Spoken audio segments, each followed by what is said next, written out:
friends, welcome to Renna Samayal. இன்னைக்கு என்ன சமையல் பார்க்க போறோம்னா சிக்கன் குழம்பு பார்க்க போறோம். அதுவும் எளிமையான முறையில் செய்ய போறோம். ரம்பை இலையை பயன்படுத்தி செய்ய போற இந்த சிக்கன் குழம்பு ரொம்ப சுவையா இருக்கும். அந்த சுவையான சிக்கன் குழம்பு எப்படி செய்யறதுன்னு வாங்க பார்த்துடலாம். சிக்கன் குழம்பு பண்றதுக்கு தேவையான பொருட்கள் என்னென்னு பார்த்துடலாம். தாளிக்க தேவையான அளவுக்கு எண்ணெய், 2 கிராம்பு, கல்பாசி, ஒரு பட்டை, ஒரு மராட்டி மொக்கு, 2 கிராம்பு, 1 ஸ்பூன் சோம்பு, கொத்தமல்லி, 2 பச்சை மிளகா, 2 தக்காளி பழம், 1 கொத்து கருவேப்பிலை, 1 உருளைக்கிழங்கு, குழம்பு மிளகாய் தூள் 3 ஸ்பூன் எடுத்து வச்சுருக்கேன், மஞ்சத்தூள் 1 ஸ்பூன், 2 பெரிய வெங்காயத்தை நீல வாக்கில் நறுக்கி வச்சுருக்கேன், 3/4 கிலோ சிக்கன், கல்லுப்பு, இஞ்சி பூண்டு விழுது 2 டேபிள் ஸ்பூன், கரம் மசாலா வீட்டில் ரெடி பண்ணது 3 ஸ்பூன் எடுத்து வச்சுருக்கேன், ரம்பை இலை. வாங்க இந்த சிக்கன் குழம்பு எப்படி செய்கிறதுன்னு பார்த்துடலாம். சிக்கன் குழம்பு பண்ணுறதுக்கு முதல்ல 4 டேபிள் ஸ்பூன் எண்ணெயை சூடு பண்ணிடலாம். எண்ணெய் சூடாகட்டும். எண்ணெய் நல்லா சூடாயிட்டு இல்லை பட்டை, கிராம்பு, ஏலக்காய், மராட்டி மொக்கு, கல்பாசி எல்லாத்தையும் சேர்த்துக்கலாம்.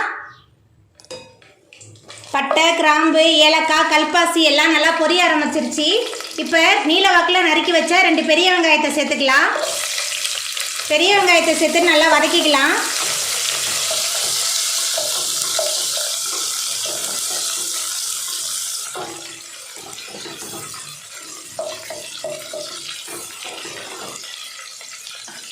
இது கூடவே 2 தக்காளி பழம், 2 பச்சை மிளகா, 1 கொத்து கருவேப்பிலை எல்லாத்தையும் சேர்த்துக்கலாம்.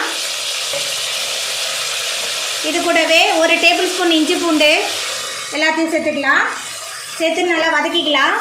வெங்காயம், தக்காளி நல்லா வதங்கி இஞ்சி பூண்டோட பச்சை வாசனை போகணும், அது வரைக்கும் நல்லா வதக்கிக்கலாம்.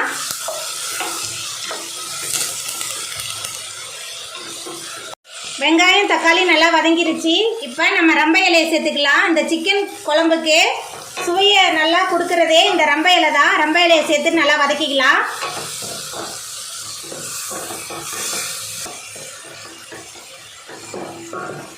அதுக்கப்புறமா நம்ம சுத்தம் பண்ணி வச்சுருக்க சிக்கனை சேர்த்துக்கலாம். சிக்கனை சேர்த்து நல்லா வதக்கிக்கலாம்.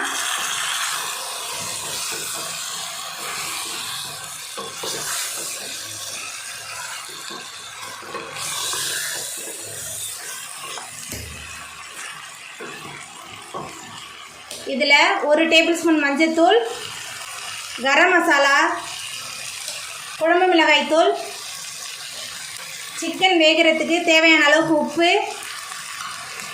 எல்லாத்தையும் சேர்த்து நல்லா கலந்துக்கலாம்.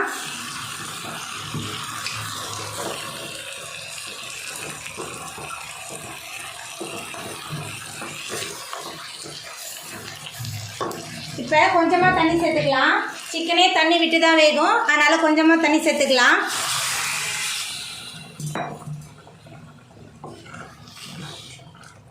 தண்ணி சேர்த்துட்டு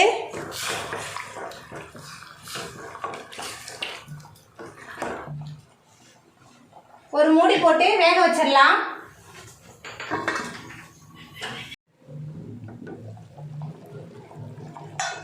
நம்மளோட சிக்கன் பாதி வெந்து வந்துருச்சு.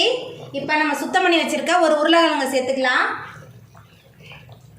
உருளைக்கிழங்கு சேர்த்துட்டு ஒரு 5 நிமிஷத்துக்கு மூடி போட்டு வேக வைக்கலாம். இப்போ திறந்து பார்த்துடலாம். திறக்கும் போதே ரம்பை இலையோட வாசனை சூப்பராக இருக்குது. மேலால் கொஞ்சமாக கொத்தமல்லி தழை தூவிடலாம். அவ்வளோதாங்க, நம்மளோட சிக்கன் குழம்பு ரொம்ப சூப்பராக ரெடி ஆகிட்டு. இதோட ஹைலைட்டே ரம்பை இலை தாங்க. நீங்களும் உங்கள் வீட்டில் இந்த சிக்கன் குழம்பை செஞ்சு பாருங்கள். இந்த வீடியோ உங்களுக்கு பிடிச்சிருந்தா லைக் பண்ணுங்கள், ஷேர் பண்ணுங்கள், கமெண்ட் பண்ணுங்கள், சப்ஸ்கிரைப் பண்ணுங்கள். அப்படியே பக்கத்தில் உள்ள பெல் பட்டனையும் கிளிக் பண்ணிடுங்க. நன்றி.